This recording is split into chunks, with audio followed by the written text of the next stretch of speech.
É mais do que uma entrevista, é menos do que um debate.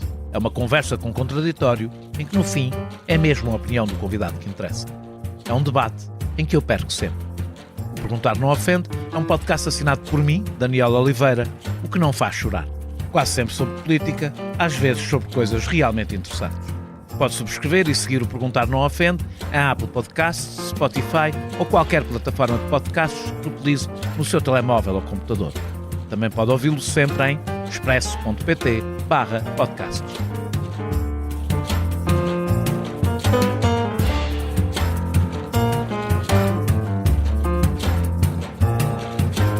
O LIVRE nasceu há 10 anos, sempre muito marcado pela figura de Rui Tavares, que começou a sua vida político-partidária como eurodeputado independente eleito pelo Bloco de Esquerda.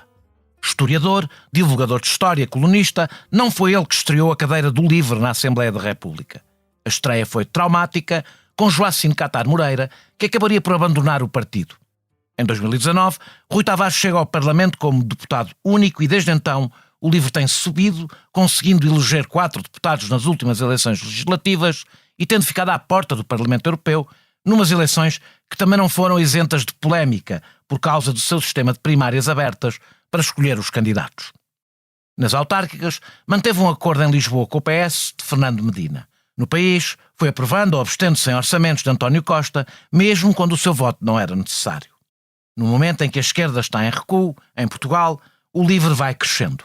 Europeísta e ecologista, o LIVRE conquista alguns votos à direita, mas fragmenta um espaço cada vez mais diminuído.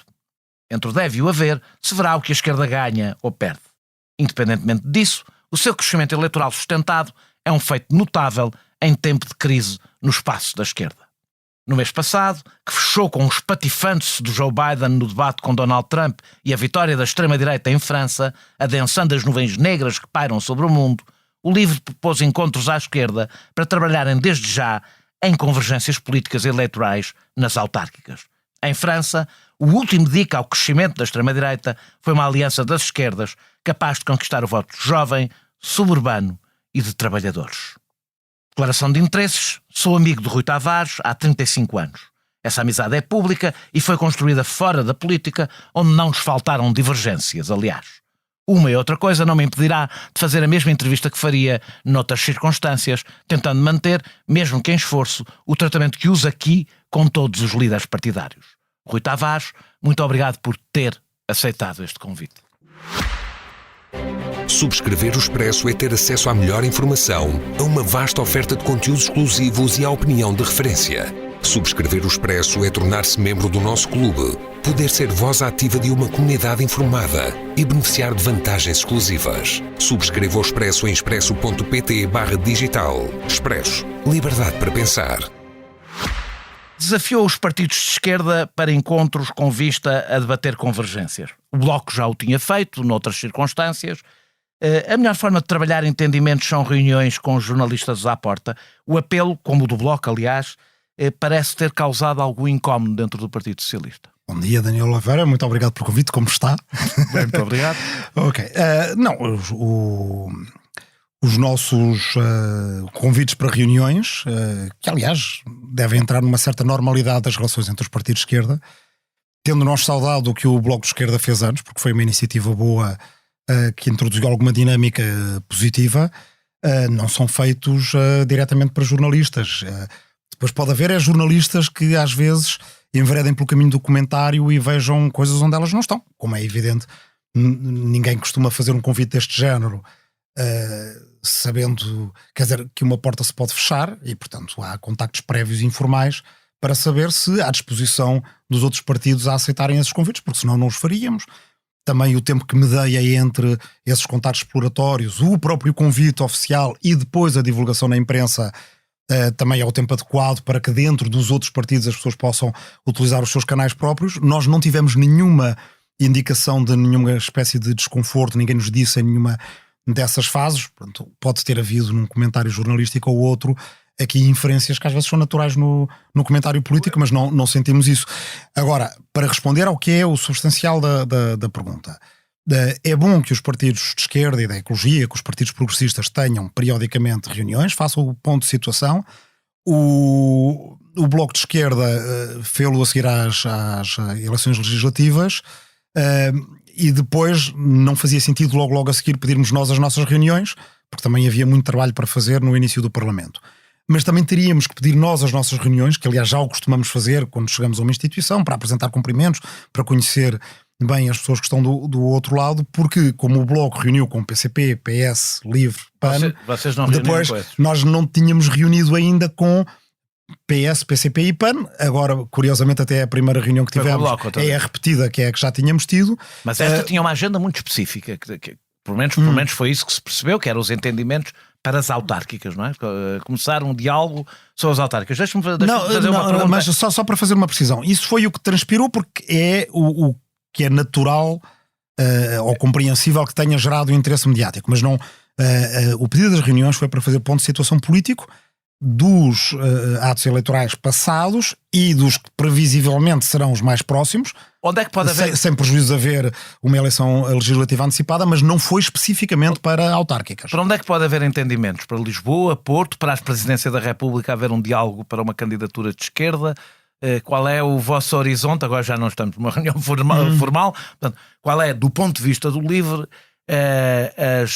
mais do que estas duas autarquias? Qual é o de geometria variável, com o PS ou às vezes sem o PS? Qual é o vosso ponto de vista geral, e focando um bocadinho também se calhar mais em Lisboa, Porto e Presidência da República? Pronto, ok, são muitas perguntas e nenhuma delas é de uma resposta tão direta como as anteriores, portanto vou tentar ser panorâmico, mas pode alguma coisa aqui escapar. Em primeiro lugar, do que é do historial do LIVRE.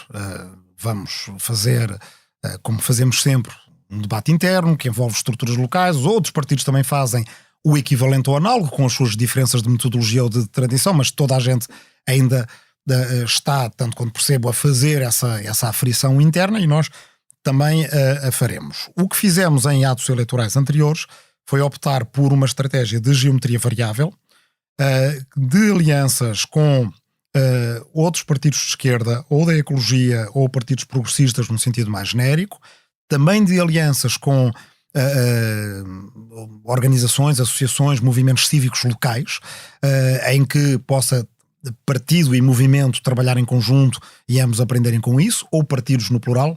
Estamos aqui num município, naquele em que estamos a gravar este podcast, em Oeiras, que é exemplo disso. Aqui o que houve foi um movimento cívico, o Evoluir Oeiras, que já tinha raízes, já tinha protagonistas. Numa aliança até pouco provável, uma dinâmica, Bloco Livre e Volte. Bloco Livre e Volte, e o próprio movimento Evoluir Oeiras, que aliás deu o nome à candidatura. Portanto, eu acho que aqui os partidos tiveram uma posição muito de suporte de uma dinâmica local que já existia, e isso permite responder a uma parte da pergunta que foi feita.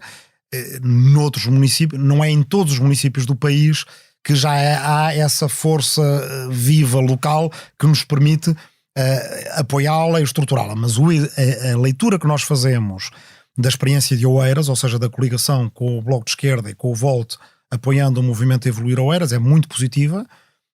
Deu frutos no caso da verdadeira única vereadora da oposição, a Isaltino Moraes, que é a Carla Castelo. Aliás, neste momento é objetivo, é a única que não tem plano. Todos os outros partidos, PS, PSD, foram cooptados por Isaltino Moraes, não a vereadora que foi eleita por esta coligação Evoluir Oeiras. Portanto, temos uma análise positiva. E se é preciso dizer que o PCP não tem vereador em Oeiras. Exato. Nós pretendemos construir a partir de exemplos como esse. Lisboa, o LIVRE já tinha tido uma coligação com o PS e com outro movimento cidadão, que são os Cidadãos por Lisboa, em Lisboa nas últimas eleições, que por sua vez já vinha de um acordo coligatório, que é em termos formais é menos do que uma coligação, e esse é talvez o único caso, a única figura, o único tipo que o LIVRE não pretende repetir, ou que pretende que começamos a fazer uma saída desse modelo. Claro que caso a caso podemos sempre avaliar, mas em princípio não pretendemos concluir. Quando há partidos deve haver coligações, porque isso é o que é formal e é o que é até mais justo para com os eleitores. Também fazemos uma avaliação positiva, embora o acordo que tínhamos em Lisboa, mas o que está em cima da mesa era um acordo de governação para o caso de vitória na Câmara, não era um acordo de oposição. Mas mesmo na oposição, o trabalho conjunto com o PS, com os Cidadãos por Lisboa e com os restantes partidos de esquerda que estão representados na variação, o Bloco de Esquerda com um vereador, o PCP com 2 vereadores, um vereador e uma vereadora. E acha que isto também é repetível para Porto? Em Lisboa é muito positivo também. Só um parênteses, eu acabei de chegar de uma reunião, ou estive hoje de manhã numa reunião da variação de Lisboa, da Câmara Municipal de Lisboa. E talvez as pessoas não tenham uma noção tão clara, visto de fora, daquilo que significa o que temos de impedir. Hoje a reunião, e aqui uso as palavras que foram ditas por outros vereadores do Bloco de Esquerda, do PCP, Cidadãos por Lisboa, PS e eu próprio pelo Livre, basicamente foi uma ordem de trabalho de uma reunião feita para os interesses da hotelaria, para interesses privados, com coisas que chumbámos, que conseguimos chumbar, como por exemplo passar o convento, o Hospital do Desterro, para quem conhece Lisboa, zona oriental de Lisboa, perto da Almirante Reis, zona oriental central, dos poucos lugares onde ainda podemos fazer cidade, passar para o hotel.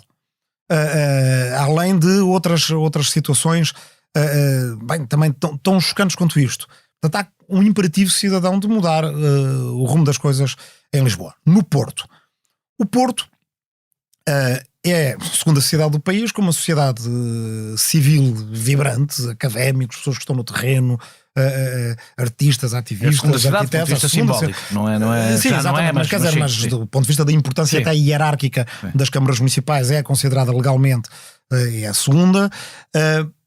E a direita do Porto, mesmo para lá, transcendendo os seus partidos, teve, é preciso reconhecê-lo, uma candidatura com a candidatura de Rui Moreira, que foi inovadora e que levou um independente, pelo menos do ponto de vista formal, com apoios de partidos, a estar 3 mandatos na Câmara do Porto. Acha que seria essa a solução no Porto? Eu pergunto-me sempre porque é que não pode ser feito isso no Porto à esquerda. Eu gostaria de ver essa capacidade de inovação das forças progressistas no Porto, de forma mas a Lisboa compreende que seja uma candidatura, ou seja, liderada por uma figura do Partido Socialista. Não, eu acho que o que é preciso fazer em qualquer cidade, e é um pouco essa... E quando estamos a falar de coligação, porque a minha pergunta é essa, se a vossa, em Lisboa e no Porto, se a vossa ambição, não falando evidentemente nos outros partidos, é uma coligação plena da esquerda. Tanto mais alargada quanto possível, até por aquilo que eu acabei de dizer e disse, até mais, se quiser, como cidadão lisboeta que sou, do que como porta-voz de um partido. Há um imperativo cidadão de mudar o rumo das coisas em Lisboa, e isso nós sabemos que não será fácil e que terá que ser alargado. Como é que ouviu? Agora, mas a forma como estas discussões, em meu entender, como é produtivo que elas comecem, é por ouvir a própria cidade e por fazer um esforço de construção programática que parta por envolver e mobilizar as pessoas. Isso é muito difícil fazer sem ter um rosto, não é? Sem ter um rosto mobilizador. As pessoas fazerem isso, pelo menos na tradição portuguesa. As candidaturas são muito pessoalizadas, mesmo que seja só simbolicamente, mas são muito pessoalizadas. Deixa-me só fazer uma coisa. Como é que eu... Mas também o contrário também é verdade. Ou seja, se houvesse só um rosto, se em 89 tivesse sido só Jorge Sampaio e mas não teve um muita esforço, importância ser Jorge teve Sampaio, enorme importância, ninguém nega isso, mas se tivesse sido só o rosto e não tivesse havido um esforço de construção programática que fez com que Lisboa pela primeira vez tivesse tido mesmo uma estratégia a sério e vinda de baixo para cima e com a participação de muitos peritos e especialistas, Jorge Sampaio não teria sido o presidente da Câmara que foi. Até poderia ter ganhado, mas não era a mesma coisa. Como é que ouviu as declarações de Paulo Raimundo sobre os entendimentos autárquicos com o PCP, que pelo menos pareceu ser de recusa? Eu acho melhor não comentar agora, vamos ter ainda a nossa reunião com o PCP e acho que é o que é mais adequado a fazer de forma institucional e diplomática. Temos uma reunião que está apresada para PCP. E aí é que não é, conseguiremos esclarecer num ambiente e num contexto que é o mais construtivo. Para a Presidência da República pensa que é preciso a esquerda começar a conversar ou não? A direita tem muitos candidatos, à esquerda só vemos até agora, os nomes que aparecem são repetições, ou seja, são pessoas que já concorreram e que perderam, não é? Já o penso há muito tempo e já o disse algumas vezes, a esquerda tem, acima de tudo, de deixar de ser uma máquina de perder eleições presidenciais. Às vezes com o pensamento no qual se reconforta de que mas nós podemos fazer em... Sendo que neste caso é um pouco mais diferente, porque neste momento temos a direita com maioria no Parlamento, governo, 2 regiões autónomas e as 2 principais cidades. Basicamente, a direita faz uma política, marca a agenda política, tentando fazer crer às pessoas que está na oposição quando está numa situação de ocupação dos lugares de poder no país que é praticamente inédita e hegemónica. Isso eu concordo com esse diagnóstico. E, portanto, é mais agravada ainda a situação de a esquerda se reconfortar às vezes com este pensamento de que em 86 deu certo ir cada um por si à primeira volta e ganhar na segunda volta. Esse historial tem exatamente um exemplo que é 86. Depois disso, com e mesmo Jorge que haja Sampaio, segunda volta, não é claro que não sejam dois candidatos de direita ou um de direita e centro a irem não é claro segunda isso. volta. Muitas vezes não se chega sequer à segunda volta, porque o que acontece é que Só se chegou duas vezes. como o eleitorado já conhece a figura mais consensual à direita desde o início, como aconteceu com Marcelo Rebelo de Sousa, logo a segunda volta. pode ganhar, exatamente, tem logo a primeira e a segunda volta, quer dizer, ganha logo à primeira. E portanto que o caso de 86, que ocupa muita memória porque foi uma eleição muito disputada, e ela é muito enfim, quer dizer, é uma eleição que ficou na memória coletiva, mas não nos deve esquecer que, por exemplo, para eleger Jorge Sampaio houve outro tipo de entendimentos até no plural. Foi na realidade a única vez que houve a primeira eleição de Jorge Sampaio, foi a única vez em que houve o entendimento de toda a esquerda em torno de um candidato. Tendo o PCP apresentado um candidato na altura... Exatamente. Como com o Ianos na reeleição. Exatamente. Um candidato que marcou a posição do partido, mas apoiando politicamente a candidatura de Jorge Sampaio. Acha que há condições para fazer isso nestas eleições? Haver um candidato da esquerda? Acima de tudo aquilo que a gente já disse antes, desse papel hegemónico da direita, do facto da esquerda já perder eleições há muito tempo, ainda há uma dimensão que nos deve fazer pensar aqui. É que os riscos para o Estado de Direito, para a democracia e para os direitos fundamentais em vários países da Europa, com o aumento da força da extrema-direita e com esta pressão que existe sobre os pilares das democracias na Europa, nos devem fazer pensar que o papel, o lugar, o cargo de Presidente da República tem uma importância fundamental na defesa desses pilares que não tinha antes. Ou seja, há figuras que, para dizer desta forma, eu quero muito que quem quer que se candidate à presidência da República, candidatos e candidatas, e é uma eleição muito de decisão individual da sociedade civil, de mobilização de quem fora da esfera partidária se quiser candidatar, mas há uma coisa que eu, como cidadão, e acho que todos nós como cidadãos preocupados com a democracia vamos precisar de ouvir, é muito claramente qual é que vai ser o papel do Presidente da República na defesa do Estado de Direito, da democracia, dos direitos fundamentais, contra a extrema-direita e contra os autoritarismos. Isso, para quem preza estes valores, torna esta eleição presidencial ainda mais decisiva, porque se nós tivermos uma figura como primeira figura do Estado que não reconheça estes riscos, que queira ser neutral perante estes riscos, que acha que tanto é a ameaça que vem do Chega como qualquer ameaça teórica de uma suposta extrema-esquerda que hoje em dia não tem relevância política nem partidária, uma figura com esse tipo de discurso não me deixaria descansado. E, portanto, esse é um debate que demora tempo e tem que ser feito porque a responsabilidade é ainda maior do que em eleições presidenciais passadas. Mudemos de assunto. Foi criticado por ter feito pouca campanha nas europeias, sabendo-se que este não era o candidato à partida apoiado pela direção ou mais próximo da direção nas primárias. Sente-se responsável pela não eleição de Frederico Paupério? Bem, então, eu, começando pelo fim, todas as vitórias de um partido são vitórias coletivas, todas as derrotas e a não eleição é uma derrota, são também coletivas e, portanto, corresponsáveis somos todos. A minha pergunta é se agora, particularmente responsável, não coletivamente responsável. Há aí uma grande confusão. Eu estive presente na campanha como foi determinado. Em duas ações de campanha. Se não me engano, estive em 5 ações de campanha. É mais do que estive noutras campanhas do LIVRE já, quer dizer, é mais do que tinha estado 15 dias antes na Madeira, onde estive menos do que aquilo que queria ter estado. Não é uma campanha nacional, não é? Não, mas era um parlamento também no qual queríamos entrar. Mas mais do que isso, estive até em ações de campanha nas quais não estava escalado. Há, por exemplo, um equívoco que se cria com o lançamento. Eu não estava escalado para falar no lançamento. O LIVRE tem 2 porta-vozes, a Isabel Mendes Lopes e eu mesmo. Essa é a tradição dos partidos verdes europeus terem em geral 2 porta-vozes, uma mulher e um homem. Ficou escalado que, como tínhamos 2 comícios com representantes do Partido Verde Europeu, o Bas Eickhout, que era o candidato à Comissão Europeia, no lançamento falaria a Isabel, a Melanie Vogel, que é co-presidente dos Verdes Europeus, falaria no Porto, no meio da campanha, e falaria comigo.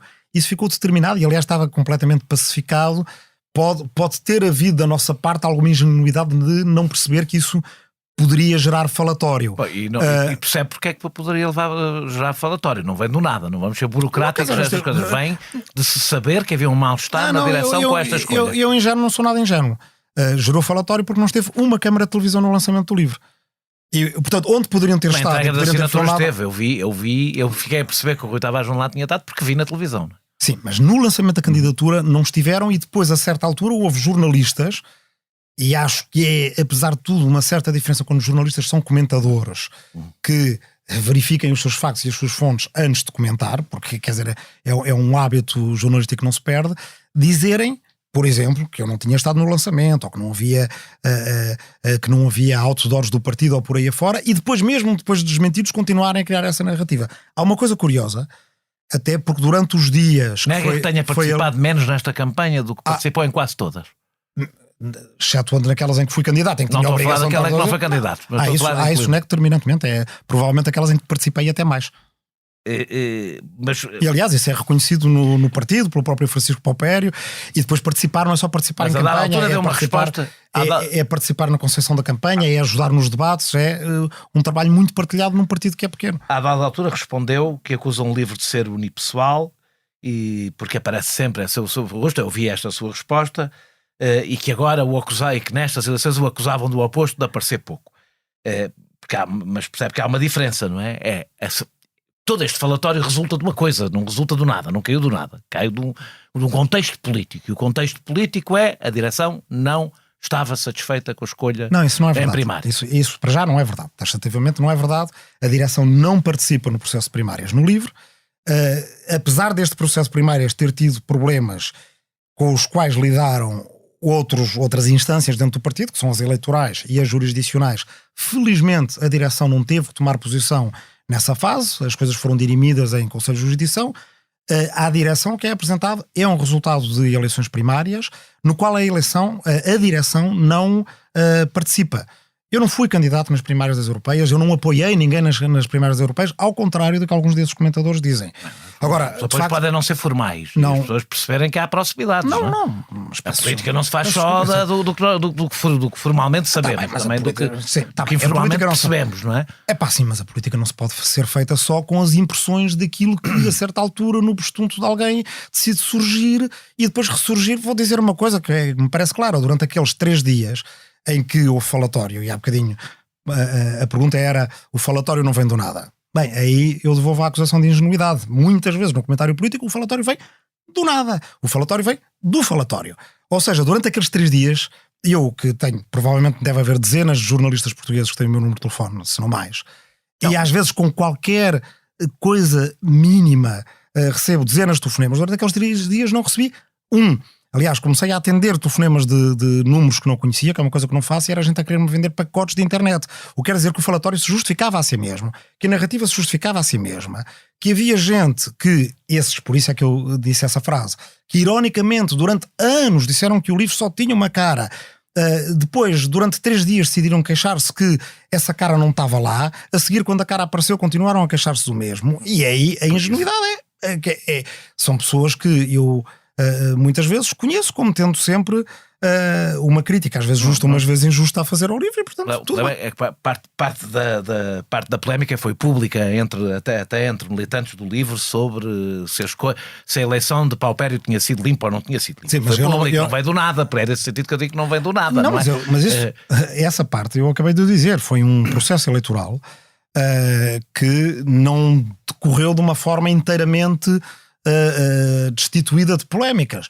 Agora, eu não participei nelas, até porque, ao contrário da pergunta que me fizeram muito durante a campanha das legislativas, não fui candidato, não apoiei ninguém nessa candidatura e, precisamente, filo para poder preservar esse espaço nas duas vezes, caso fosse necessário. As 2 vezes que houve polémicas públicas, a outra foi de muito maior gravidade que esta. Foi esta e foi com Joacim Coutinho Moreira, aí não sob a sua escolha, mas depois. Não há risco das pessoas pensarem que sempre que Rui Tavares não é o candidato há problemas?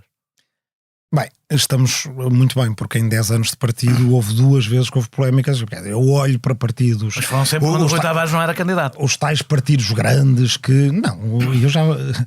Não estamos a falar de todas as autarquias e regiões autónomas. É que o Rui Tavares não pode concorrer ao mesmo tempo a várias câmaras e a vários círculos. Eu estou a responder a uma pergunta como é. Então, e nesses houve polémicas? Não, o que eu estou a dizer é todos os lugares nacionais, estamos a falar de todas as vezes, do ponto de vista nacional, em que o Rui Tavares não foi candidato, que não foram muitas, que o Rui Tavares não foi a figura principal, houve problema. Daniel, o livro fez já algumas dezenas de eleições primárias, na qual participaram, se não me engano,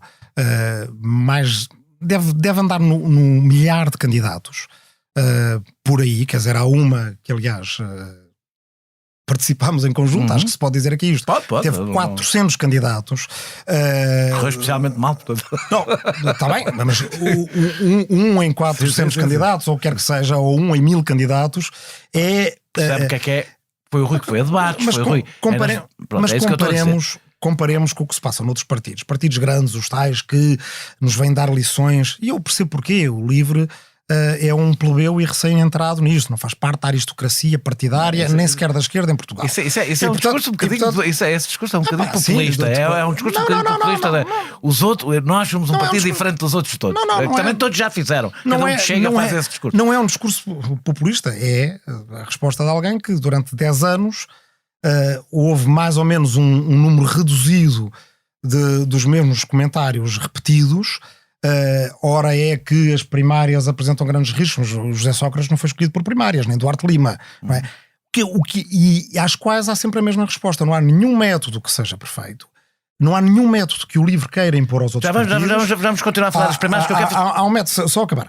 Há um método que o LIVRE usa pelos próprios números que acabou de dar. A taxa, digamos, de questões que aparecem é reduzida quando eu vejo em todas as eleições várias distritais de partidos, vários conselheiros de partidos a queixarem-se dos métodos e por aí afora.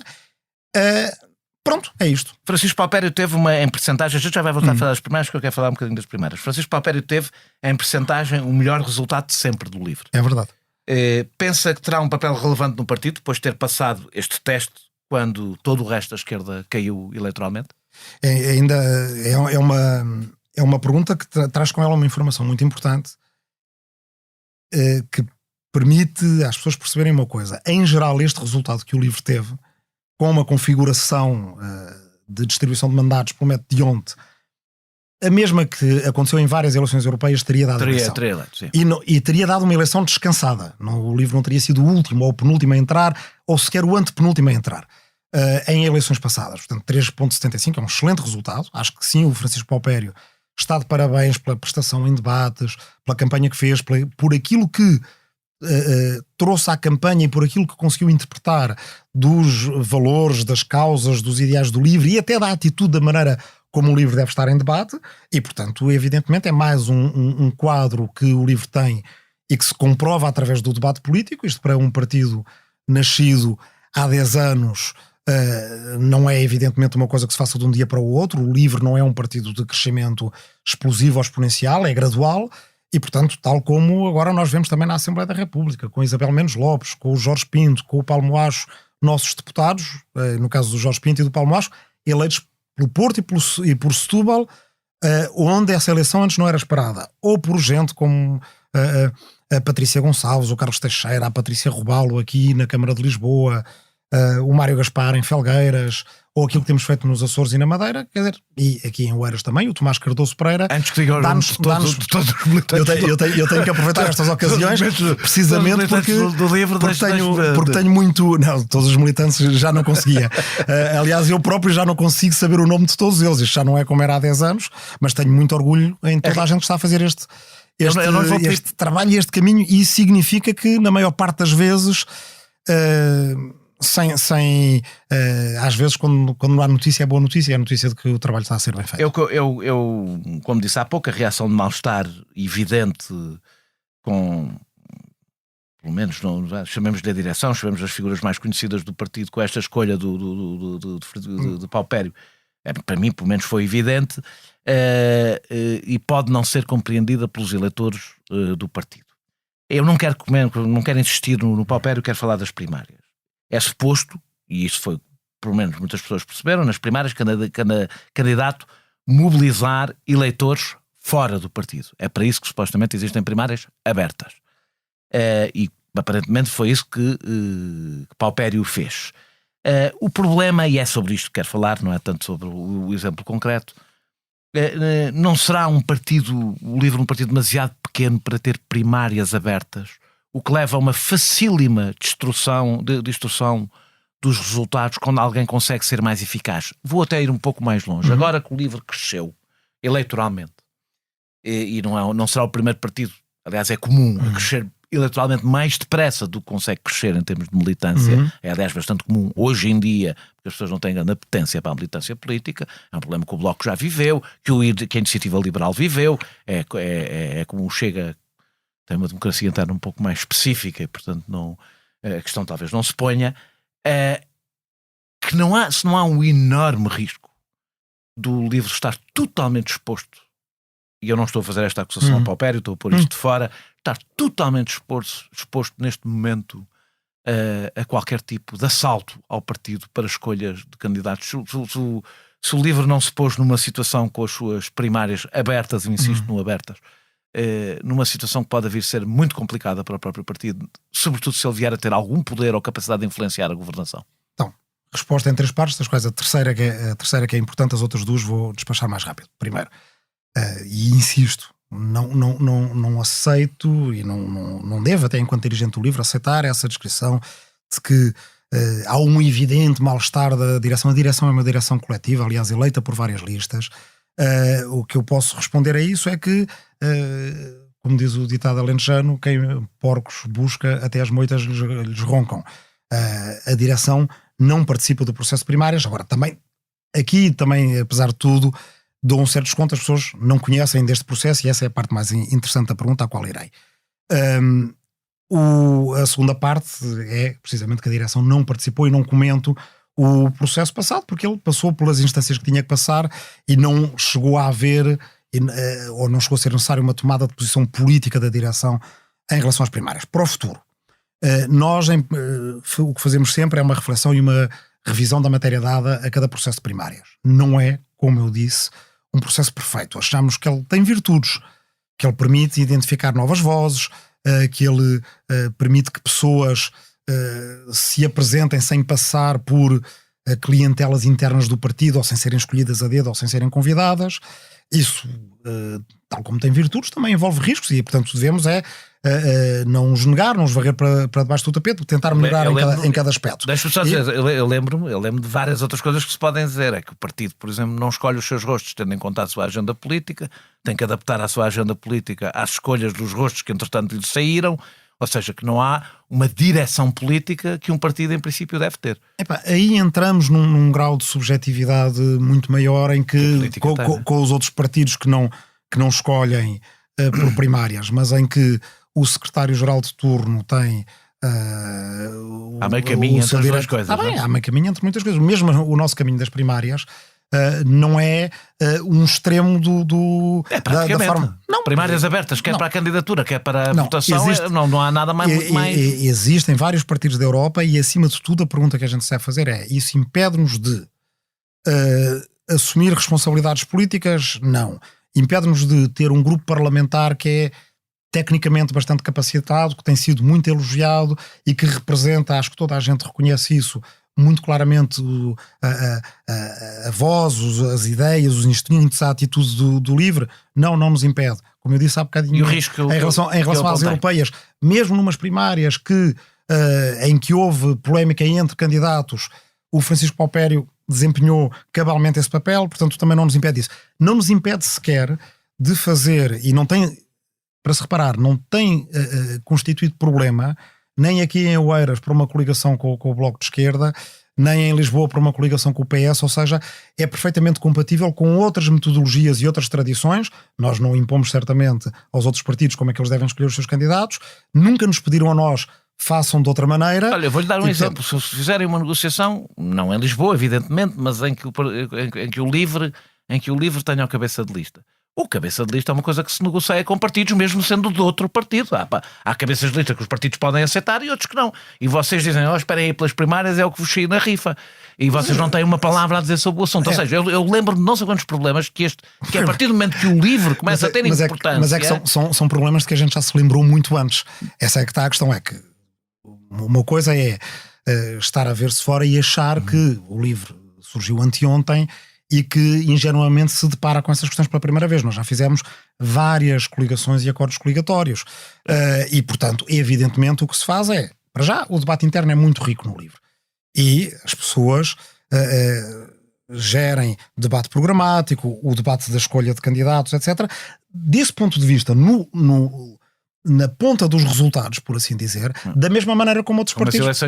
Como a votação é aberta, as pessoas que vão votar não participaram obrigatoriamente no debate interno do livro. Da mesma maneira como outros partidos têm os seus processos, as suas metodologias que nós não escolhemos, nem impomos, e muitas vezes também têm uma escolha a fazer na Conselhia e tiveram uma eleição de listas para a Conselhia. O que eu quero dizer com isto é, num caso em que uma eleição primária tenha que ser feita antes, porque é muito importante ter um cabeça de lista, porque estamos em negociação com os outros partidos e naturalmente os outros partidos não dizem, olha, vamos com o cabeça de lista que entretanto o livro escolher, como é evidente isso é tido em conta, os calendários são adaptados a isso, como aliás nos outros... E o risco que eu levantei do livro ser tomado de assalto de um partido relativamente pequeno, ser muito facilmente tomado de assalto no momento em que seja determinante, que ainda não aconteceu, do livro ser determinante, desempatar uma votação, coisas do género, não é? Ou seja, ainda não aconteceu o deputado ou os deputados do livro serem os que fazem a diferença. Não são um partido muito vulnerável desse ponto de vista. É um risco que tomamos muito a sério, tomamos desde o início e já houve tentativas de certa forma cooptar a estratégia política e o próprio partido por dentro, que nós soubemos identificar. E acham que estão defendidos estatutariamente a todos os níveis para isso? E eu acho que estamos defendidos acima de tudo. Os estatutos nunca chegam, é como a Constituição numa democracia. É preciso a democracia estar na Constituição e é preciso haver democratas. E no livro há estatutos, há regulamentos, há código de ética e há acima de tudo gente que sente muito firmemente que quer que estas ideias deem certo e quer que estas ideias transmitam ao mesmo tempo abertura, seriedade e sentido de responsabilidade. Nós sabemos que se não transmitirem todas estas coisas ao mesmo tempo, o projeto político ao qual nós dedicámos 10 anos e gente que não tinha na sua grande maioria vida partidária antes e que tem vidas preenchidas noutras áreas e que quis muito fazer, não florescerá. Isso evidentemente na realidade nos importa mais. Nós achamos que é muito importante haver um partido da esquerda verde europeia em Portugal e temos consciência desses riscos. O que acho que é mais importante até para quem nos está a ouvir e é eleitor ou simpatizante do livro, e há cada vez mais gente a gostar muito do livro e a sentir que o livro desempenha um papel na esquerda em Portugal, é perceber a essas perguntas, que é um bocadinho o stress test do pior que pode correr, e são perguntas legítimas, que as pessoas percebam que nós o fazemos internamente, que nós não minimizamos essas questões e que elas estão sempre em reflexão. Na realidade, o funcionamento interno do livro, e aqui também vou entrar na subjetividade absoluta, apela um pouco a uma espécie de empreendedorismo político, em que cada candidato individualmente faz campanha por si, dentro do partido, e não por uma equipa. Não há, do ponto de vista cultural, por isso é que eu estou a falar de subjetividade, uma proximidade entre o livro e a cultura liberal e individualista deste tempo. Aliás, não é parte do segredo do vosso sucesso neste momento? Acho que o segredo do sucesso do livro é muito trabalho e persistência durante muitos anos e muito trabalho de equipa. Aliás, o livro... Agora está-me a dar a resposta a treinador de futebol, mas eu falei de uma coisa específica, não é? Uma cultura que eu acho que é bastante evidente. Mas se calhar não é resposta a treinador de futebol por acaso, é que os treinadores de futebol sabem que o empreendedorismo político dentro da equipa, quer dizer, vamos lá ver... toda a gente tem direito numa equipa a querer ser e num partido também. A querer ser escalado em todos os jogos. Agora não vale tudo para ser escalado em todo o jogo. A ambição em política não há um crime, mas não é disso que eu estou a falar. Estou a falar de uma cultura. O que eu quero dizer é, se calhar toda a gente num plantel quer ser avançado centro, agora não vale tudo para ser avançado centro. Isso no livro também se verifica. Toda a gente participa, toda a gente tem normal vontade de fazer coisas, aquilo que uns chamam de ambição política, outros é vontade de fazer coisas pelas suas terras, pelas suas ideias, pelos seus ideais, pelo seu partido também. Agora, toda a gente tem a obrigação de perceber que se não jogar em equipa, toda a gente perde. Mas é verdade que o processo começa com as pessoas a fazerem campanha por si próprias, a explicarem porque é que são as melhores... Mas há uma diferença, sim, o processo começa por haver uma campanha interna dentro do e individual, partido, não é? Que... Noutros partidos também há, há outros partidos democráticos que escolhem de forma democrática, mas é em lista, as coisas em lista. Não, mas há uma diferença muito grande. Nas primárias à americana, as pessoas votam num candidato contra o outro. Nas primárias do LIVRE, as pessoas ordenam uma lista, ou seja, as pessoas escolhem a equipa que preferem. E precisamente quando as coisas correm como normalmente, e tem corrido em geral pelo melhor, nós já, como eu disse, já fizemos dezenas de primárias com milhares de candidatos, milhares ou à volta se calhar de 1 milhar de candidatos no seu limite máximo, é precisamente essa equipa que no outro dia precisam uns dos outros para que a eleição corra bem.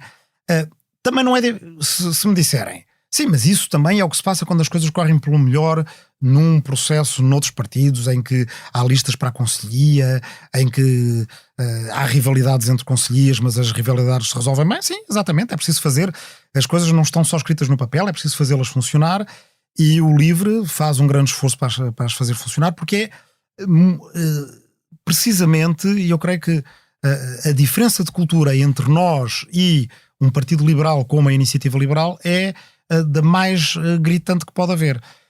Luís Aguiar Conraria escreveu que a Iniciativa Liberal e o LIVRE são dois, não sei se leu esse texto, são dois partidos liberais, um defende as liberdades positivas, outras liberdades negativas. Revê-se nesta ideia? Bem, o liberalismo político é uma coisa, o liberalismo como doutrina ou ideologia é outra. O LIVRE não é um partido liberal, não é um partido liberal de esquerda, nunca o quisemos ser e não queremos enganar ninguém acerca disso. Mas eu acho que há muita gente que acha que sim.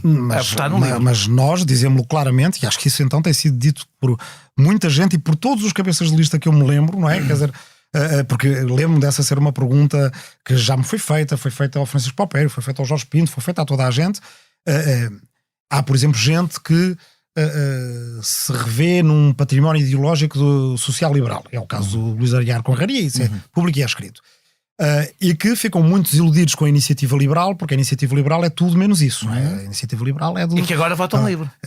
Eu não estou a dizer, não sei onde é que o Luís Aguiar Conraria vota, não é isso que vou dizer, não é isso que prefiro. Mas essas pessoas, muitas delas passaram da Iniciativa Liberal para o LIVRE. Isso e votam PSD, votam PS e podem votar livre também. Nós não conheço nenhum partido que diga, olha, não votem em nós. Então é para aí que eu vou. Não, mas espera.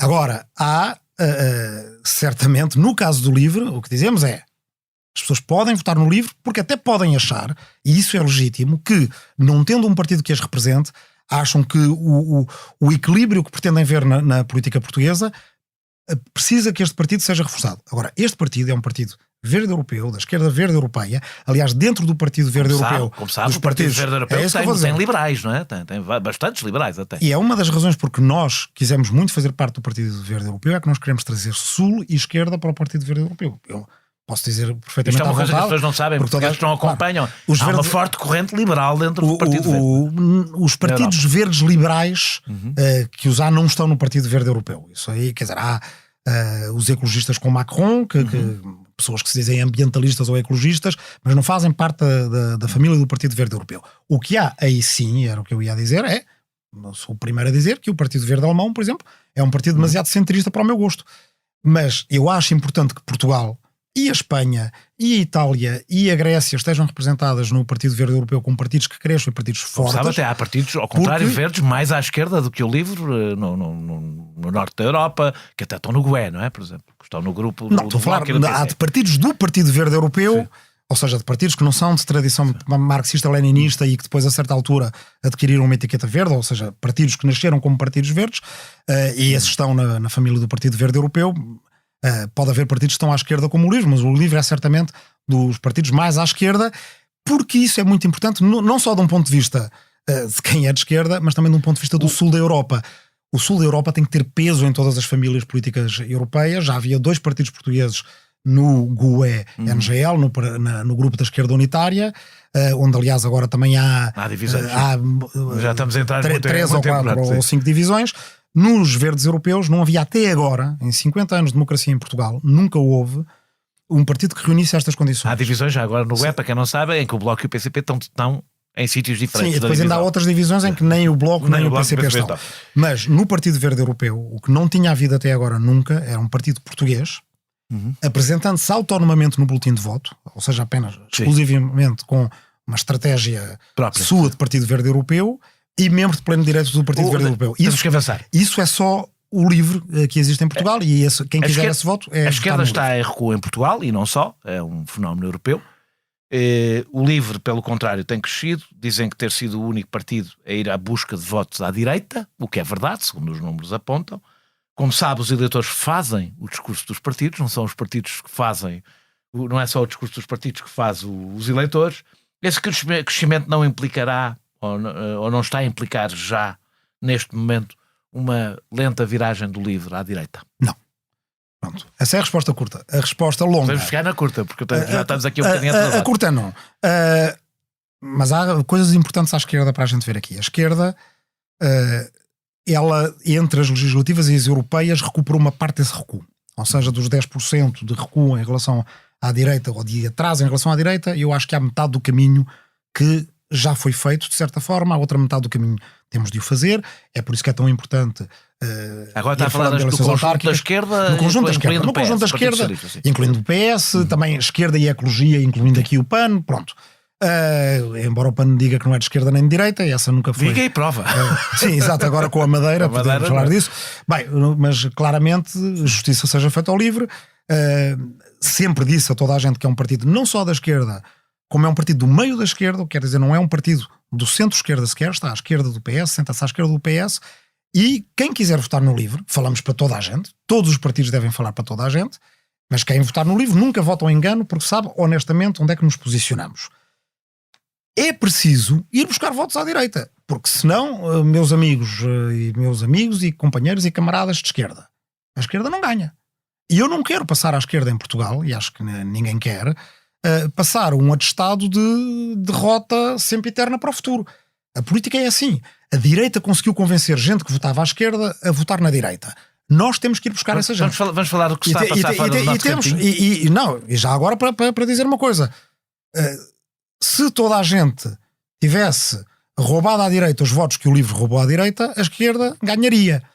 Portanto, o que isto significa é que o LIVRE, ao ser capaz de falar para todo o eleitorado e roubar votos à direita, está a fazer um serviço à esquerda. Eu não deixarei nunca que isto seja menorizado ou caricaturado por parte de quem quer que seja. Porque isso traduziria uma desistência em relação à própria esquerda. Estamos a fazer esta gravação a 5 de julho. Quando formos para o ar já saberemos os resultados da segunda volta em França. Neste momento não sabemos. Como explica o que está a passar em França, na Europa e nos Estados Unidos? Qual é... Se conseguisse, não é ficarmos aqui uma hora, porque estavam para um seminário, não é? Para um seminário, mas se conseguisse explicar com uma ou duas razões o que está a acontecer. Europa primeiro, eu acho, é o fim de um ciclo em que o Brexit falhou e Macron falhou. Se quisermos resumi-lo desta forma. Este ciclo começa em 2016-2017, não é? Com a surpresa do Brexit e depois o contradiscurso em que o Macron provou que poderia ganhar, na altura estava em dúvida, poderia ganhar com um discurso pró-europeu, mas ambos os projetos, tanto do Brexit, agora, porque também estamos a falar, no dia a seguir, já se saber o resultado, que é acachapante para o Partido Conservador, que se tornou o partido do Brexit. Mas também para uma vitória esmagadora de um Labour muito ao centro, não é? Quase tão ao centro como Tony Blair, não é? Um Labour... Ou seja, o regresso do Blairismo. Eu só posso exprimir uma esperança, espero que não seja uma reedição da terceira via de Blair, com os seus erros, do meu ponto de vista, doutrinários e, pior ainda, de política internacional. Espero, francamente, que se tenha aprendido alguma coisa com esses erros. Duvido. E que haja um... Pois, pronto, mas é por isso que estou a exprimir uma esperança. Mas há uma coisa que sempre nos distinguiu, que é o otimismo e o pessimismo. O meu otimismo é o otimismo trágico, ou seja, eu tento ser otimista nas pequenas coisas porque sei que as grandes coisas podem correr muito mal. E, de facto, acho que há aqui aprendizagens no Reino Unido que é preciso ter em relação às políticas de austeridade. No fundo, o Brexit foi uma maneira de disfarçar políticas de austeridade que se prolongaram durante, já com o final do Labour e depois com os conservadores todos. O projeto do Macron foi um projeto que se isolou completamente numa rigidez ideológica que ainda por cima foi complementada, que ainda se fosse rigidez ideológica com capacidade de compromisso pragmático, mas não, quer dizer, com uma visão ou com uma atitude repentista de improvisação e de arrogância que redunda neste marcar de eleições que verdadeiramente ainda ninguém percebeu exatamente porque esta irresponsabilidade. Mas desse ponto de vista, esse ciclo que começou em 2016 está agora a terminar. E aqui estamos numa encruzilhada na qual as decisões políticas que tomarmos agora, elas são cruciais. Desde logo, razões para a esperança. A constituição da nova Frente Popular em França. Já lá vamos falar disso. Até porque, então, já que vamos falar acerca disso, mas no que revela de uma referência direta às lições da história, que é a experiência da Frente Popular no século passado e do seu foco no bem-estar das pessoas, nas políticas sociais, nos direitos laborais, como maneira de conseguir retirar à extrema-direita o centro do debate político. Então já agora eu íamos, mas assim vamos já, okay. Salto já para essa parte, depois volto ao que queria falar, quero falar um bocadinho da extrema-direita. Como se viu, a nova Frente Popular não é só olhar para os resultados da primeira volta, não sabemos os da segunda, aqui, enquanto estamos a gravar. Mas os resultados provam só, não é só o conseguir ou não conseguir votos, é muito importante olhar para dentro das votações, para dentro dos resultados, e na primeira volta a nova Frente Popular conseguiu, com um forte contributo da França Insubmissa, com todas as críticas que se possam fazer, mas aqui o contributo da França Insubmissa, nisto que eu vou dizer, tem especial importância, conquistar votos jovem, das classes trabalhadoras e suburbanas, e é aqui que eu estou a dizer que a França Insubmissa teve um papel bastante importante, parece-me a mim, das grandes cidades. É um eleitorado que a esquerda em muitos sítios já não consegue competir e que vai para a extrema-direita. Claro que depois aqui há questões migratórias, etc., que também ajudam a explicar este voto. O que é que se aprende com esta experiência? Ou seja, o Rui Tavares, agora vou ser um bocadinho provocador, faz muitas vezes o discurso eu já ouvi usar muitas vezes esta expressão, o adulto na sala. Eu nunca, jamais, uma vez que eu tenho usado essa expressão, uma, é que jamais, protesto, evidentemente, estou aqui tipo Khrushchev um segundo de tirar o sapato e bater a mão, jamais, mas quer dizer, é só até por uma coisa, eu vi o Nuno Melo usar essa expressão, um tipo que usa essa expressão acerca de si mesmo, nunca mais ninguém usa acerca de si mesmo, agora, que outros usam a ideia da esquerda responsável, etc. Se não há, por exemplo, da experiência da França Insubmissa, com todas as críticas que se possa fazer, sobretudo à figura de Mélenchon, que não está aqui em discussão, porque a França Insubmissa é mais do que Mélenchon. Se não há aqui algumas lições a tirar de algum grau de radicalidade que permitiu falar às margens de um eleitorado para quem só a extrema-direita já fala. Eu acho que a política francesa nestes últimos 20 anos cometeu praticamente todos os erros que era preciso cometer para chegarmos onde chegamos. Na história da França também isso é comum. A política francesa, os média franceses, quer dizer, eu vivia em França quando Le Pen pai passou à segunda volta em 2002, não é? Que deu um resultado a Jacques Chirac de mais de 80%, não é? Em que houve esse arco republicano total que agora não se repete de facto, não é? Bem, agora há aquelas desistências cruzadas e vamos ver o que é que acontece a seguir à segunda volta, porque a Frente Popular, a nova Frente Popular consegue superar o campo macronista e ser a segunda força mais votada. Se as coisas correrem muito, muito bem, poderia, no limite das margens de erro, ser até a força mais votada, que seria um resultado extraordinário, mas não teria uma maioria absoluta, já não é matematicamente... Estão a ver, já sabem tudo. Já sabem tudo, portanto, não é matematicamente possível ter essa maioria absoluta, o que significa que se a Frente Nacional, se Le Pen não tem uma maioria absoluta, como nós aqui desejamos e esperemos que as pessoas que estejam a ouvir isto tenham a felicidade de ter conferido do lado lá do futuro em que estamos a falar, a única outra maneira de governar a França é através de entendimentos, sejam eles parciais, pontuais ou mais gerais, entre o campo republicano o mais alargado possível. Isso significa ter que recuperar uma capacidade de diálogo e compromisso que é tudo ao contrário do que tem acontecido em França. E que até aconteceu nesse ano de 2002.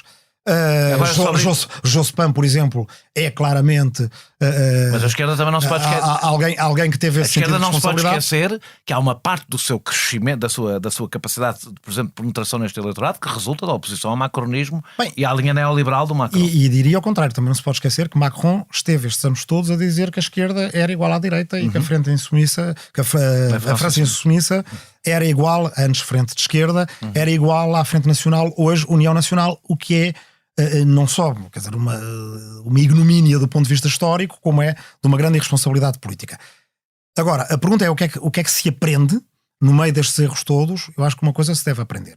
A esquerda tem que falar do futuro, tem que voltar a falar do futuro e tem que voltar a falar daquilo que eu chamo objetos de desejo político.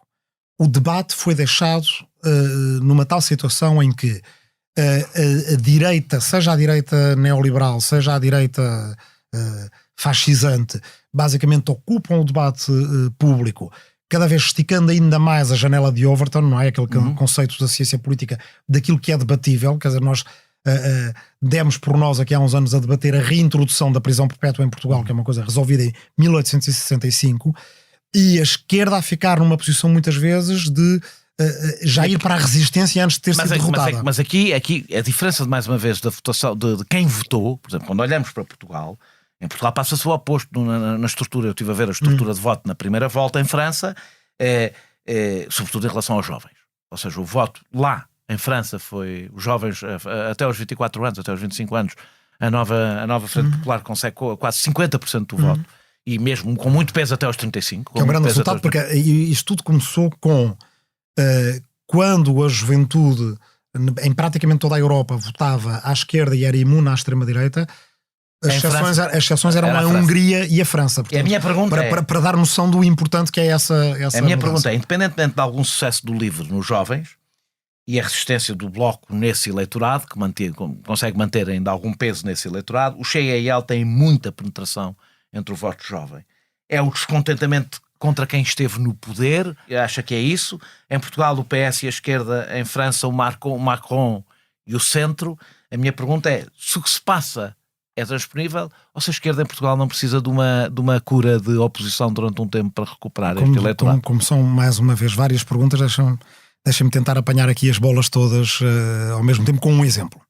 No momento em que na campanha eleitoral se estava a falar de reintrodução da prisão perpétua, quer dizer, acho que toda a gente se lembra, Rui Rio falou do assunto, cometeu esse erro, depois toda a gente lhe perguntou todos os dias, durante uma semana estávamos a falar daquilo. Quer dizer, como se isso fosse resolver o problema a quem quer que seja. É curioso que no debate que eu tive com o André Ventura, ele a certa altura começa a escarnecer do livro pela proposta das pessoas poderem aceder ao subsídio de desemprego a seu próprio pedido. E de certa forma essa foi um acidente feliz, porque me permitiu explicar. Isto é, por exemplo, às pessoas que são vítimas de violência doméstica. E significa uma pessoa que às vezes até partilha o local de trabalho com o seu agressor e que quer quebrar o ciclo de violência, ir ao centro de emprego, mostrar a sua queixa, o seu processo judiciário de estatuto de vítima de violência doméstica. Quer dizer, tal como a Segurança Social está aqui para mim, se houver uma questão de doença, de morte na família, etc., também deve estar aqui para mim para uma situação que é mais involuntária de todas. Que é ser vítima de violência doméstica. O que foi engraçado é que no dia a seguir não se estava a falar da prisão perpétua, estava-se a falar de uma coisa muito mais concreta, que é as pessoas devem ou não poder aceder ao subsídio de desemprego para as vítimas de violência doméstica. Sim, há uma questão de ousadia, até de imaginação política. Também há um risco, que é só avançar com coisas sexy e aquela expressão. Esta não é nada sexy. Quando eu estou a dizer, há coisas antigas que é preciso defender. Esta é o mais clássico que há da Segurança Social, tal como ela foi inventada. Só que na altura não se falava de violência doméstica como se fala hoje em dia. Mas é o clássico da Segurança Social adaptado ao século XXI. E devia ser usado também noutras situações. Essas sim, podíamos pôr quando as pessoas se mudam para o interior, quando as pessoas querem fazer o mestrado e por aí afora. Mas esta nós conseguimos, e a ironia poética que há nisto, uma belíssima ironia poética, é que nós libertamos pessoas, de facto, da prisão perpétua, que é a violência doméstica. Isto para dizer que a maneira de combater o discurso do medo, do rancor, do ressentimento da extrema-direita e o discurso individualista e egoísta da direita liberal não é como muitas vezes se pôs com Obama ou com Lula, eleições do medo contra a esperança, porque a esperança é uma coisa muito gasosa, não é? Não é só o ódio contra o amor, embora seja importante o amor derrotar o ódio. É reintroduzir desejo de conquistar coisas e coisas boas para a vida das pessoas. Não é aspiracional, porque esse sim é muito próximo dos liberais, que é aquele discurso daquilo que muita gente conhece, e é por isso que o discurso liberal é eficaz, que as pessoas conhecem do mercado uma coisa, que é quando desejam comprar uma coisa, o obstáculo que têm é, têm dinheiro ou não têm dinheiro. Mas se têm dinheiro, praticamente não há fricção. Querem comprar o objeto X e o objeto X é comprado. quando contrastado com o Estado Social, quando este Estado Social ficou muito burocrático, o que ainda por cima o discurso da extrema-direita torna o Estado Social ainda mais burocrático, porque bota desconfiança em cima disso. O sem-abrigo ou a família do RSI tem que ser virada do avesso, mostrar os papéis todos, os que têm e os que não têm, para poder ter um subsídiozinho que é uma ínfima fração daquilo que andámos a dar aos bancos, que andámos a dar a toda a gente, mas esse aí é que tem que sofrer com a desconfiança. Torna o Estado Social mais burocrático, ou seja, faz dele ainda mais rígido e com mais fricção. E aí vêm os liberais e comparam. Para a tua associação local, a tua ONG, que pode trabalhar pelo bairro que está desafiliado ou excluído, para fazer aqui um belíssimo projeto, tem que entregar centenas de papéis e esperar que venha uma resposta não sei de onde. Vejam lá que nós no mercado só precisamos é de pagar menos impostos para ter mais dinheiro para ir à loja tal comprar o produto X. E estas duas forças são muito complicadas até do ponto de vista emocional. Outro problema, que é uma parte da esquerda, o centro-esquerda, comprou completamente o discurso tecnocrático, deixou as emoções para a direita e para os liberais. A extrema-direita faz o discurso do medo, os liberais fazem para os jovens o discurso da escolha. E nós, à esquerda, nos progressistas, temos que voltar a reinventar o futuro, que era a especialidade da esquerda, no século XIX, na parte do século XX, com acertos extraordinários, com grandes erros também. E aí, voltamos à Frente Popular. O que é que Leon Blum na Frente Popular conseguiu fazer? Dizer às pessoas: vocês têm direito a ter férias. Vocês têm direito a ter férias e férias pagas. Um extremista. Vocês têm direito a trabalhar 40 horas. Mas, e o que é que lhes disseram na altura? Quando eu estou a dizer o extremista é porque é curioso, porque esta nova Frente Popular, que não é outra coisa senão a reedição de Leon Blum, é tratada como se fosse extrema-esquerda. Mas, Daniel, Leon Blum foi tratado como extremista. Leon Blum foi julgado, foi metido em tribunal. E a queixa... portanto, o processo que foi movido contra Leon Blum foi que tinha sido demasiado generoso, que tinha gastado dinheiro no Estado Social em vez de gastar nas tropas. Ou seja, o Marshal Pétain e a extrema-direita francesa, que abriu completamente as portas aos nazis, depois ainda teve a coragem de meter o Blum em tribunal por ele ter dado condições aos trabalhadores. E só não morreu, muito por acaso, porque ele estava a centenas de metros do campo de concentração de Buchenwald. Portanto, não é exagero dizer que na altura ser a favor do Estado Social era ser tratado como extremista, que a austeridade, ao contrário do que dizem alguns liberais, quer dizer, na verdade os nazis e os fascistas eram socialistas disfarçados ou socialistas de direita. Não, eles faziam um discurso na altura, nos anos 20 e 30, de austeridade. O grande discurso de Hitler contra Roosevelt é um gastador e eu mantenho as contas em ordem. E Blum foi tratado como um tipo... que era um coração de manteiga que deu demasiado. Para quem? Blum foi o primeiro-ministro. Para quem é mais novo e não se lembra. não como eu. Contrário de nós. Leon Blum foi o líder da Frente Popular original, 38. E esteve no poder antes da Segunda Guerra. Portanto, fez as 40 horas de trabalho semanal. As férias não chegou a aplicar. Elas não chegaram a ser aplicadas. Não, mas o que teve foi políticas de apoio aos trabalhadores, de poderem ver o mar pela primeira vez. E é por isso que ele ainda é lembrado hoje em dia. Foi julgado por estas coisas, embora evidentemente à extrema-direita também o atacaram por ser judeu. Porque em tempo de nazismo ele era um primeiro-ministro judeu na Europa. Aliás, não deixa também de ser judeu curioso, e socialista. Não deixa de ser muito curioso ver os descendentes de Vichy a utilizarem a cartada do antissemitismo. Quer dizer, mudaram de semitas, porque atacam árabes e muçulmanos. Quando olhamos para o discurso do conservadorismo, dos conservadores britânicos ou da CDU alemã sobre a imigração, quando percebemos que Meloni foi normalizada na União, que é o que eu acho que acontecerá com Le Pen, devo dizer, ainda faz sentido falar de cordões sanitários e de frentes democráticas. A absorção de parte dos valores da extrema-direita pela direita tradicional não é já um facto. Mesmo que não, em Portugal as coisas costumam chegar um pouco mais tarde, mas não é já um facto na União Europeia. A Portugal chega mais tarde, mas não quer dizer, ao contrário do que muita gente acha, que cheguem mais fracas. Ou que chegam numa versão portuguesa. Ou numa versão mais simpática. Exatamente, mas é isso que a gente tem que alertar. O Chega não é uma versão light portuguesa da extrema-direita. O Chega diz coisas que alguma extrema-direita já não dizia há muito tempo. E diz coisas mais exageradas, mais extremistas e mais radicais. Mas a minha pergunta é sobre o cordão sanitário e a direita. Embora nos anos 30 em França tenha havido uma invasão do Parlamento, estimulada pela extrema-direita, hoje em dia Le Pen não faria o que Ventura fez na semana em que falamos, de estar a tentar acicatar um sentido de humilhação das forças policiais para condicionar o Parlamento. E, portanto, desse ponto de vista, eu acho que o diagnóstico que está na pergunta é correto. Le Pen vai procurar normalizar-se. Há aqui uma visão demasiado superficial do ponto de vista, confortavelmente superficial para quem quer estar nessa visão. Esperemos que António Costa, quando chegar a Presidente do Conselho Europeu, enfim, aprenda com os seus erros do passado, que é, basicamente, fazem uma divisão deste género, que é extremista e anti-europeu, mau. Extremista e pró-europeu, aceitável. O que é que isto faz? Faz com que uma Meloni chegue lá e diz, é isto que eu preciso ser. Já lá vamos a isso. Não desenvolva isso porque eu para lá. Porque eu quero pôr a posição... Só desenvolver em relação a uma coisa. É que eu quero pôr a normalização. A sua própria posição sobre a Europa. Sim, está bem. Eu já imaginava que lá íamos chegar. Mas a questão é, vamos àquilo que eu acho que é, e não é dois, não é? Está em textos, desde que eu comecei a trabalhar sobre a Hungria, que é 2010, 2011, é que a extrema-direita europeia vai fazer uma mutação, já está a fazer. Um pan-europeísmo, um nacionalismo pan-europeu. Mas já digo isto há muito tempo, não é uma coisa de diagnóstico agora. Como os republicanos fazem nos Estados Unidos. Os republicanos são todos pelos direitos dos Estados quando não estão na Casa Branca. Quando estão na Casa Branca são pelo governo federal.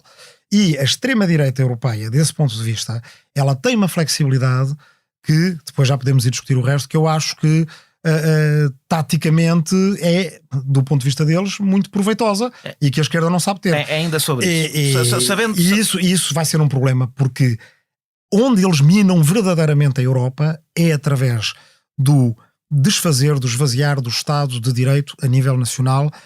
Na Hungria fizeram-no, na Polónia fizeram, vai ser muito difícil de reverter, e há um estudo recente feito encomendado pelo Partido dos Verdes Europeus, pelo Partido dos Verdes Europeus, com académicos que estudaram o caso húngaro e polaco, acerca do que seria um choque autoritário em França. Uma espécie de stress test ao Estado de Direito em França. São académicos respeitados, o que eles dizem é que o Estado de Direito em França durava 18 meses, basicamente. Se chegasse lá um Orbán. E eu não sei quanto é que durava em Portugal. Esse estudo não foi feito em Portugal e era importante que fizéssemos. Eu tempo que bastante menos. Sabendo-se que a vitória da direita na Europa, eu quero falar sobre uma coisa específica, depois já vamos falar mais da Europa.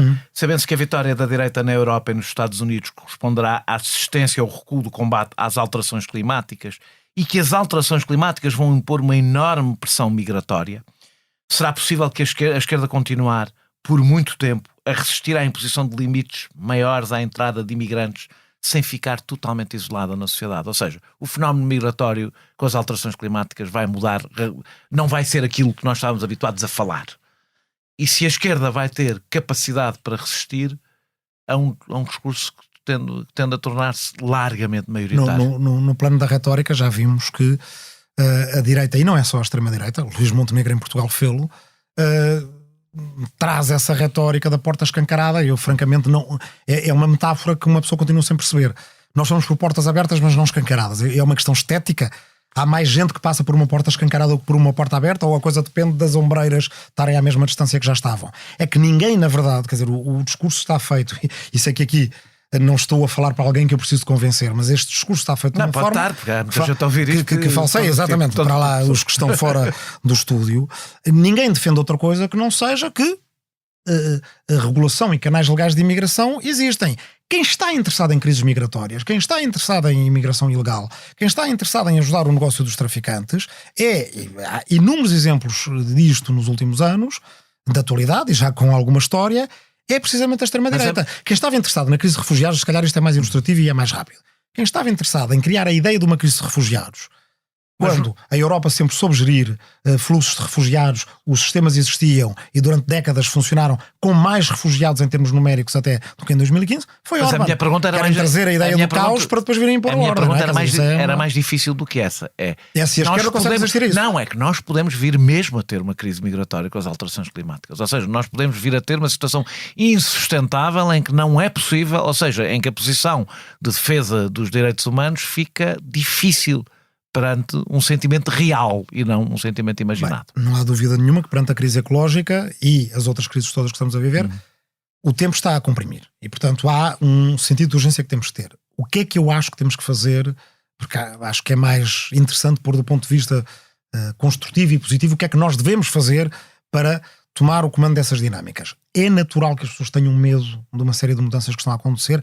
crescentes, e ainda não falámos de inteligência artificial. Nem vamos falar, mas ou seja, isto é um bocado como no soneto do Camões, não é só que mudam-se os tempos, mudam-se as vontades, depois no último verso e já não muda, e não muda já como se ia, ou seja, a própria mudança mudou, acelerou-se, tem dinâmicas muito imprevisíveis, e portanto mesmo aqueles que acreditam que por educação, por qualificações, por experiência passada conseguem dominar a mudança, podem muito bem encontrar-se numa situação de vida em que tenham sido substituídos por uma inteligência artificial daqui a, quem sabe, 6 meses, 6 anos, não sabemos, mas é curto.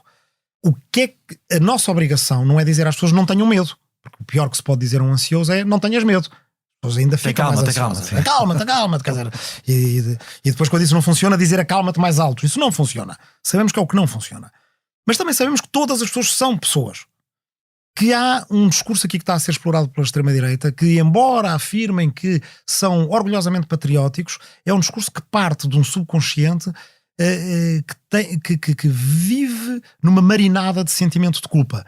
Na verdade, aquilo que eles atribuem, as piores vontades, os piores desejos que eles atribuem aos imigrantes, é se calhar aquilo que eles acham que eles fariam se estivessem no lugar dos imigrantes, que é como a África foi explorada, como os países árabes foram colonizados e foram em boa medida humilhados, invadidos, etc, etc. Eu acho que alguns tipos de extrema-direita acham, eu se fosse aqueles gajos, vinha e fazia e acontecia, destruía, e criam esse discurso para tentar convencer as pessoas. O discurso da esquerda tem que ser um discurso universalista.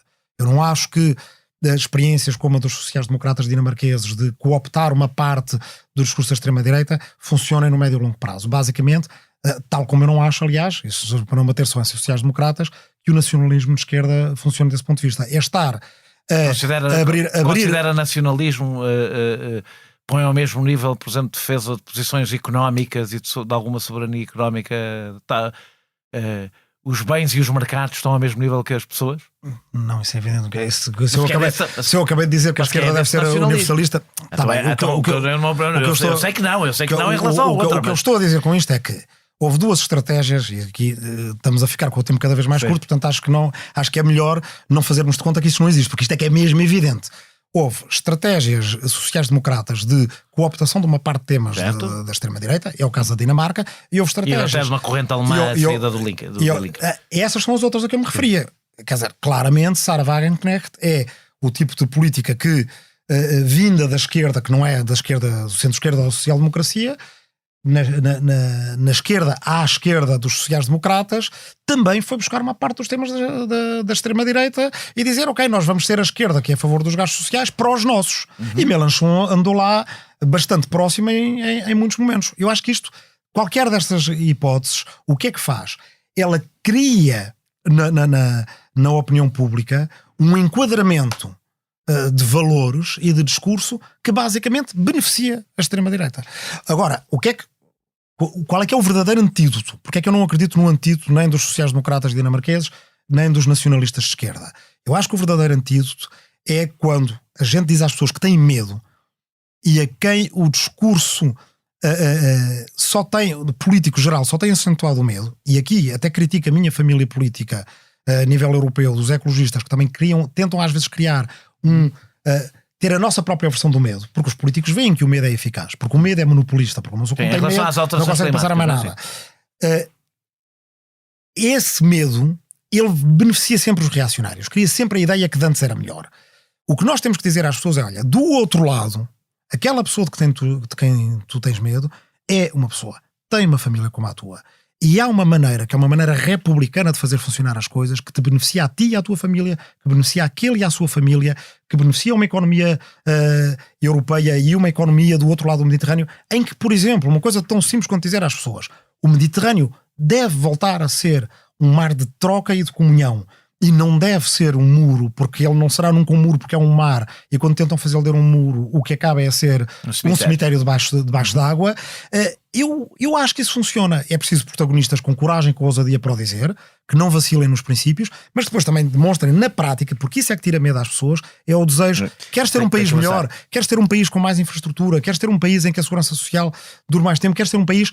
As pessoas querem, que diabo? As pessoas querem ter uma sociedade harmónica. Eu, por exemplo, estou a me entusiasmar nisto porque acho que é mesmo um tema importante. Eu tenho mesmo ainda mais 3 perguntas para fazer e muito pouco tempo. Quando o Chega e a extrema-direita tentam fazer, na verdade eles é que tentam fazer os portugueses terem vergonha de si mesmos e da sua sociedade, nós devemos ser os primeiros a dizer, Portugal, para certas coisas, é campeão do mundo. Fomos campeões do mundo na vacinação, porque temos uma coesão cívica e social que é importante e porque o SNS estava a funcionar em pleno.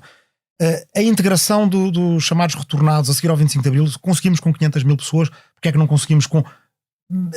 não é? 10, são 500 mil. 10 vezes menos, não é? Quer dizer, era 5% da população. Sim. Não conseguimos fazer isso com... Quer dizer, qual é o medo de trazer? Eu estive há pouco numa reunião, como dizia, com uma família luso-palestiniana. Há 143 portugueses luso-palestinianos em Gaza para serem trazidos. Há todo o tipo de entraves burocráticos, às vezes. Bem, os principais são de Israel, evidentemente, quer dizer, mas, quer dizer, não conseguimos integrar 143 pessoas, nós não conseguimos lidar com os nepaleses, com os indonésios, com os bengaleses, sejam do Bangladesh ou da Índia, como antes conseguimos fazer amigos dos cabo-verdianos ou dos ucranianos ou dos brasileiros. Conseguimos ter orgulho na sociedade portuguesa, é isso. E faz falta dizer isso. Com Meloni e provavelmente com Le Pen, a que se juntam vários países de leste, o peso da extrema-direita na União Europeia será cada vez maior. Eu acho que isso é inevitável. Bem, inevitável não há. Não é inevitável. Não há inevitáveis, nem é cada vez mais. Até agora a curto e médio prazo. Mas nós nunca podemos perder do horizonte, nós vamos derrotá-los e nós vamos acantoná-los. Isso já percebeu. Se não estamos a dizer aos nossos que não vale a pena. Está a dar uma resposta preventiva, mas não é uma resposta preventiva. Eu acho que a esquerda tem mesmo... Espera. Não, mas olha, é a diferença entre o pessimismo e o otimismo. Eu acho que a gente tem uma obrigação política de ser otimistas, mesmo que interiormente sejamos pessimistas. O otimismo da razão, o pessimismo da vontade. Porque se formos... É o contrário, o pessimismo da razão, o otimismo da vontade. Desculpa. Já nem sabes citar os marxistas. Que raiva. Nem consigo citar o Gramsci como deve ser. Agora... Porque se nós estivermos a ser pessimistas, nós estamos a dizer aos nossos amigos, aos nossos camaradas, às pessoas que queriam vir connosco, é para baixem os braços. Mas eu tenho uma pergunta mais realista, independentemente do pessimismo e do otimismo. Já se percebeu que elas estão dispostas a abandonar, já falámos aqui disso, o euroceticismo para usar os poderes da União. Claro. Ouviu dizer várias vezes que a União Europeia é um clube de democracias sem ser uma democracia. Não me parece que isso tenha mudado. Não. E, no entanto, tem os poderes das democracias. Esta é, aliás, a nossa maior... dos Estados. Não os tem todos, mas tem muitos. Tem poder, pelo menos poderes que são absolutamente centrais nas democracias. Como feroz europeísta, ou forte europeísta, ou sem ser feroz. Um animal feroz. Não corre o risco de estar a defender o mais poderoso instrumento de imposição neoliberal aos povos. Hoje, a União Europeia, do meu ponto de vista, é o mais poderoso instrumento de imposição do neoliberalismo aos povos. Não foi por acaso, aliás, que o Hayek defendeu o federalismo que afastava o poder das paixões populares, e depois disso vir a estar a defender uma união que serve para uma agenda xenófoba e da extrema-direita. Poderá dizer, nós podemos, como aliás o Pacto das Migrações, do meu ponto de vista, já demonstra. Não se trata aqui de dizer, não, mas nós temos é que lutar para conquistar o poder na União Europeia. Essa é que é a questão. É que não é por acaso que é o mais eficaz instrumento de poder do neoliberalismo e pode vir a ser o mais eficaz, é exatamente porque tem muito menos instrumentos de pressão popular e de conquista do poder pelo povo. Não corre o risco de passar a defender. Eu sei que conhece essa minha pergunta, mas não é uma resposta quase. Não, mas é que é se não se encaminha há muito tempo para um beco sem saída. Bem, a resposta preventiva é esta que eu vou dar agora. Senhores ouvintes, o Daniel e eu não nos vamos convencer sobre este tema. A gente já discorda há muito tempo, portanto o Daniel fez uma pergunta muito longa, que era uma pergunta e uma resposta ao mesmo tempo. Agora eu vou dar a minha resposta, usar aqui um minutinho ou dois ininterrupto para poder dar o meu lado da questão. Dois. Que para mim é muito simples. A União Europeia está aí, ela tem um grau de integração muito grande e ela fornece uma série de bens públicos que muita gente já hoje em dia negligencia ou desmerece, mas que é apenas porque se tornaram transparentes, mas estão lá todos os dias. Podemos falar acerca deles, desde o ponto de vista regulatório, administrativo, ambiental, etc, etc. Uns seremos mais críticos, outros menos, mas desse ponto de vista, sim, o diagnóstico é correto, tem alguns poderes que os Estados costumavam ter. Perante isso... Sem a democracia, perante isso... Não, agora estou a falar. Não, mas essa parte concordo plenamente. Aliás, aí é que está a chave da questão. A chave da questão é, nós estamos a meio da ponte. Nós devemos construir essa democracia ou nós devemos achar e negar, neste momento já contra a realidade, que é possível desfazer a ponte. Ora, o que o Brexit provou, e comecei por isso há pouco, e o falhanço do Macron também prova, é que esses dois caminhos, eles falharam no ciclo político. O Brexit deu uma trabalheira enorme, sem produzir nenhum bem público, como uma pessoa se lembre. O Reino Unido nem sequer estava no euro, portanto, aquilo... Está bem. E, estás a ver? Não estava no euro. Portanto, deu 1/10 da trabalheira que daria aos outros países. Não produziu um bem público, como uma pessoa se lembra. Não há uma praia britânica que esteja mais limpa do que as europeias, ou o que quer que seja. E, no entanto, também não fez a União Europeia colapsar, que essa era a outra esperança de alguns. Não é preciso estar aqui a mencionar muita gente, que era que aquilo fosse o início do fim e, portanto, resolvia o problema por nós. Sendo assim, a questão é... outros acreditaram, bem, vamos fazer a Macron, que é a gloriosa soberania dos chefes de governo e de Estado, juntam-se no Conselho Europeu e fazem. Ou então vamos fazer como defendia a esquerda no século XIX, e aí bastante transversal à esquerda, reformista, revolucionária, utópica, autodenominada de científica, ou quer que seja, porque é fácil caricaturar e dizer o Hayek defendia o federalismo. Dá para responder. Quem é que defendia mais o federalismo? E os Estados Unidos da Europa? Do Proudhon, ou Marx, ou Engels, só não defendiam os Estados Unidos da Europa quando defendiam os Estados Unidos globais. Ou seja, eram mais avançados ainda. Não é a mesma coisa, por acaso. Então, pois, uma não é um passo para a outra. Mas uma não é um passo para a outra. Uma tem como condição, aliás, não dar um passo para a outra. É por isso que, claramente, na história da esquerda, a esquerda ou é do lado do cosmopolitismo, de construir a democracia para lá do Estado-nação, ou então, se é uma esquerda nacionalista, aquilo, os exemplos que eu me lembro, todas as conquistas de que falou, o Estado Social, etc., são tudo conquistas do Estado-nação. Não são todas, só conquistas, todas. Mas aí é que está errado. Todas. Desculpa, eu conheço... Até o Estado de Direito. Eu conheço muito... Desculpa, quer dizer, o Estado de Direito do pós-Segunda Guerra Mundial. Sim. E não brinquemos. Então, eu não disse que é de nacionalismo, disse que é do Estado-nação. Não, desculpem lá. Quer dizer, o Estado-nação não é ser nacionalista. A Convenção Europeia de Direitos Humanos, através do Conselho da Europa, portanto nem estamos a falar da União Europeia, através do Tribunal Europeu de Direitos Humanos, que é a primeira adesão europeia que a gente faz. Quando eu falo de projeto europeu, não falo só da União Europeia. Portugal em 76 pediu para entrar no Conselho da Europa. E pediu para entrar para uma democracia europeia. Há povo para uma democracia europeia. Acredita numa democracia onde não há um sentimento de comunidade. Houve demos para uma democracia italiana. Demorou muito tempo. Houve guerras. Em todos os casos houve guerras. Mas fizeram, que a construíram. O que disseram a não ser que a gente faça uma. O que disseram os e as autores do Risorgimento, não é? Da unificação italiana, fizemos a Itália, agora temos que fazer italianos.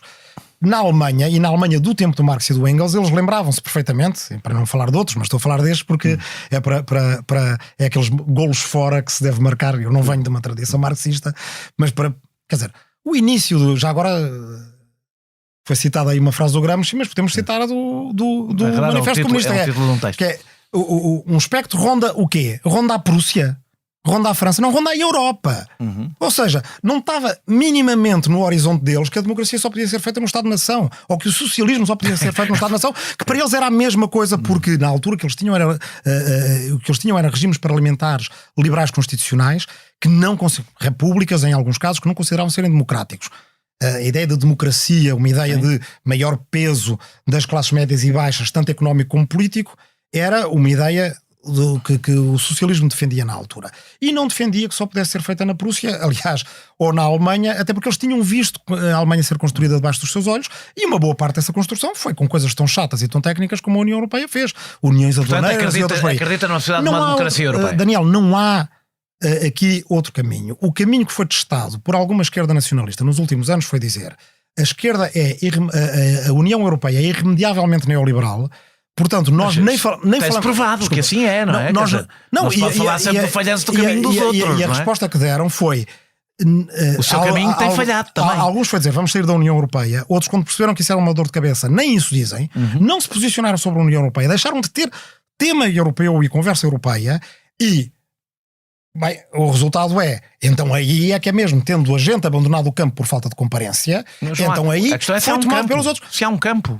A esquerda tem, tal como tem que ter a sua ideia de futuro, tem que ter a sua ideia da Europa. E aí, cada um à sua responsabilidade. Uma coisa eu garanto. Na minha família política, no meu partido, eu farei sempre um esforço enorme para que nós tenhamos uma ideia da Europa. Se os outros não querem ter, o problema é dos outros. Agora, acho que é trair a própria memória da esquerda não ter uma ideia de construção de um sujeito político europeu e de uma democracia. O LIVRE não tem líder e, no entanto, Rui Tavares é, para toda a gente, líder do LIVRE, para todos os portugueses. Menos para quem é do LIVRE. Pronto, está bem, mas um líder não é só líder... Que importam qualquer coisinha. Não, mas é que um líder não é só líder para dentro, é líder para fora. Não é mais democrático formalizar uma liderança que o é de facto? Não, por trás da parte mais... como é que eu ia dizer? Mais caricatural ou mais superficial dessa visão, não estou a dizer da pergunta, a pergunta evidentemente traz por si atrás uma coisa mais profunda, que era aquilo em que eu me queria focar. Acho que há uma questão importante hoje em dia, que é a questão do líder e da liderança. Sim. De uma cultura da liderança que a esquerda também tem que reinventar e reaprender. E eu acho que é isso que temos estado a tentar fazer. Mas o LIVRE tem a cultura da liderança igual à dos outros partidos. Tem um líder que toda a gente reconhece como líder, que fala em nome do partido. O que eu quero dizer com isto é que nós vemos que a extrema-direita em particular, mas para o resto da política, tem tentado impor muito uma cultura e uma ideia da liderança como a do líder carismático, personalizado, individualizado e praticamente um tipo que manda no partido. Isso aí garanto que o LIVRE é um partido muito colegial, não sei comparar com os outros, que é o único partido que eu fiz parte, o único que fui militante na minha vida. E portanto, dos outros, do que eu conheço à esquerda, tem consciência que não é essa a imagem que passa do partido. A imagem que passa do partido é que é um partido unipessoal do Rui Tavares. Não, aí por acaso... A imagem para fora, não estou a falar do... Quer dizer, não pode haver um erro de comunicação do LIVRE. Eu encontro pessoas todos os dias na rua, pessoas que todos os dias vêm falar do LIVRE. Claro, não vou dizer que as pessoas não reconhecem que eu tenho um papel no LIVRE, é porque ele é visível, ou que esse papel é um papel de liderança, e liderança não é só o cargo formal de alguém que é chamado líder. Agora, essa ideia de que o LIVRE é um partido unipessoal do Rui Tavares é uma ideia que está nas franjas das pessoas que têm uma visão caricatural do LIVRE. Por acaso, nas franjas das franjas. O que as pessoas dizem, isso é muito diferente. Acho que as pessoas imaginam... Só acabar. Resposta. Mas é a mesma. O que as pessoas dizem, porque é diferente, porque é a diferença entre ser justo ou injusto, é o LIVRE tem um trabalho a fazer, isso todos nós reconhecemos, a trazer a lume outras lideranças. E esse trabalho já teve, como toda a gente conhece, com a eleição da Joacine, com o rompimento entre o partido e a Joacine e por aí afora, teve acidentes de percurso que nos atrasaram nessa construção de outras lideranças. Acha que as pessoas imaginam o LIVRE... Acha que as pessoas, os eleitores do LIVRE, imaginam, os eleitores, não os militantes, os eleitores do LIVRE imaginam o LIVRE sem Rui Tavares? Os militantes do LIVRE têm o LIVRE que eles e elas fazem todos os dias e em que eu hoje em dia não... já lá vai há muito tempo o tempo em que eu sabia todos os eventos que o LIVRE está a fazer hoje, ou conhecia todos os militantes.